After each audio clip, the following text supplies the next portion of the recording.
નમસ્કાર દર્શક મિત્રો, હું છું રૂપલ લુણેચિયા. સંપૂર્ણ ન્યૂઝમાં આપનું સ્વાગત છે.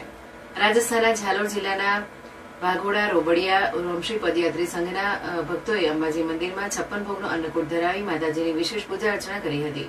છેલ્લા 35 વર્ષથી આ સંઘ દર વર્ષે અંદાજે 180 કિલોમીટર પગપાળા યાત્રા કરીને અંબાજી પહોંચે છે. આ સંઘમાં ઝાલોર જિલ્લાના બાગોડા, ભીનમાલ સહિતના ગામોના ભક્તો જોડાય છે. અષાઢ માસ દરમિયાન ભક્તો પોતાના ગામથી પગપાળા યાત્રા કરી માતા અંબાના દર્શને આવે છે. યાત્રા દરમિયાન ભક્તો માતાજીના ગરબા રમી અને જયકારા સાથે પોતાની અડગ શ્રદ્ધા વ્યક્ત કરે છે. સંઘમાં મહિલાઓ, બાળકો સહિત મોટી સંખ્યામાં શ્રદ્ધાળુઓ જોડાયા હતા. ગુજરાત રાજસ્થાનની સરહદ પર આવેલું અંબાજી મંદિર 51 શક્તિપીઠોમાંનું એક આદ્ય શક્તિપીઠ છે. અખાત્રીજથી અષાઢી બીજ સુધી 2 મહિના અન્નકૂટ બંધ રહેતો હોય છે. ત્યારબાદ ફરીથી ભક્તો દ્વારા અન્નકૂટ ધરાવવાની પરંપરા શરૂ થાય છે. આ પ્રસંગે રાજસ્થાનના પદયાત્રી સંઘ દ્વારા માતાજીને 56 ભોગનો અન્નકૂટ અર્પણ કરવામાં આવ્યો હતો.